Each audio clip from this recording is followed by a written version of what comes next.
Ayun, so what's up mga katibay? Kumusta na kayo? Magandang araw sa inyong lahat. My name is Mark Bumbasi at nagbabalik tayo sa vlog natin para i-feature ngayon yung isang lugar dito sa Burgos, Pangasinan na kung saan talagang destinasyon ng mga taga outside Pangasinan, diba? So yun nga, pasok na tayo dun sa mismong resort or yung pasyalan dito sa Burgos. At napansin nyo naman, pagkapasok pa lang natin meron ng registration table doon sa may kanto na kung saan kailangan nating mag-register, pero para syempre may record din sila kung sino yung mga pumapasok at lumalabas dito sa lugar nila. So yun nga, tingnan nyo kung ano yung gaano kaganda ang ipinagmamalaki ng Burgos, Pangasinan. Malalaman nyo at makikita nyo mamaya. So see you.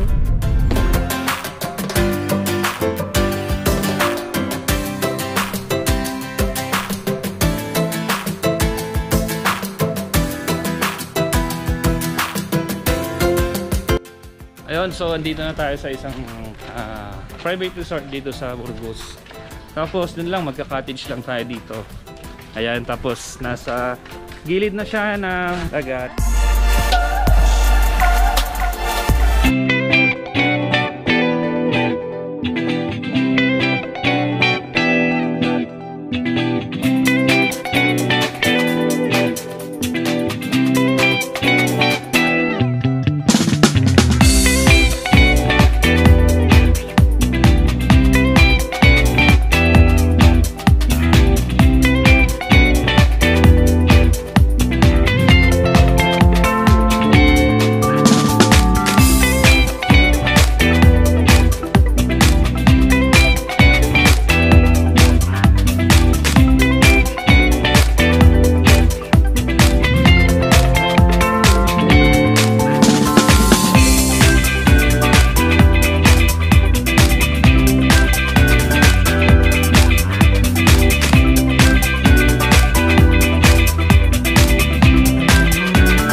What's up guys? So andito na tayo ngayon sa Kabungawan, Burgos, Pangasinan, which is ito yung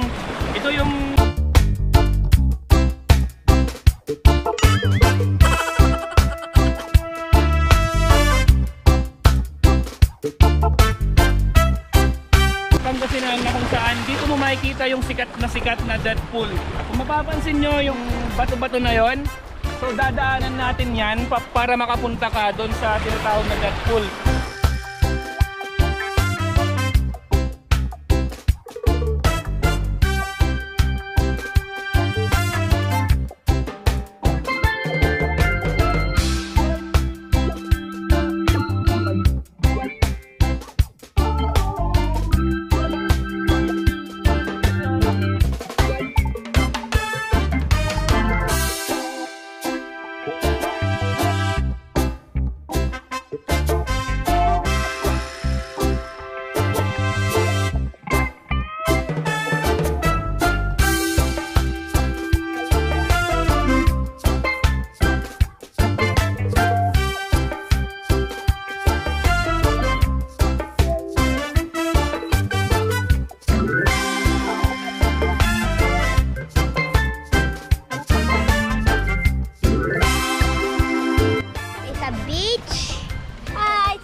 tayo dito. Punta tayo dito.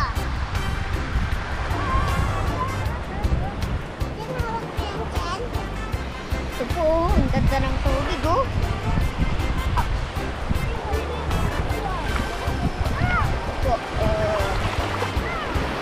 Ganda na. Ito dyan. Ito tinawag ko yan dyan. Okay yan. Sama tayo doon tatay. Tayo na. Hawak ko. Ako. Hindi hawak ko lang. Hawak ko ka lang Oh. Yan. Si Ate Chen, si Maiko. Yan na, Ate Chen na rin. So yan guys, ang ganda oh. Kitang-kita, ang daming bangka. Pati doon.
Sabi mo na, baka naman. Baka naman. Lakasan mo, baka naman. Baka naman. Baka naman. Baka naman. Tara na.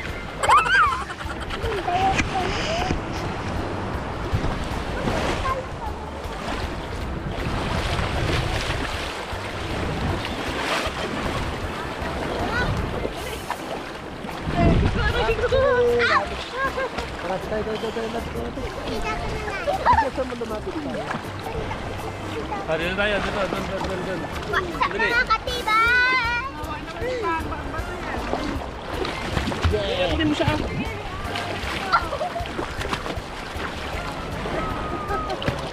Oh, picture tayo, picture. Mami, yan.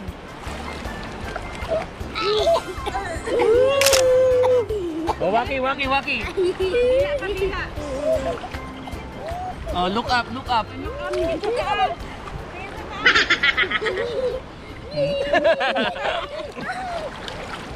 So, ayun na nga mga katibay. So, dito na tayo sa Kabungawan at ganito po talaga ang itsura dito.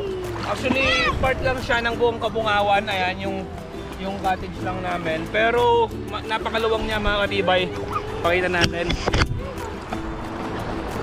Ayan, so mapapansin nyo, kanya-kanyang cottage. At ano lang siya, white sand siya, pure white sand. Hindi siya ganun kapino, pero pagdating sa tubig okay naman. Talagang malinaw siya. Actually medyo dumumi lang dito dahil ang daming tao kanina. Pero ayan, naabangan natin ang sunset. Sana maabangan natin. Ayan.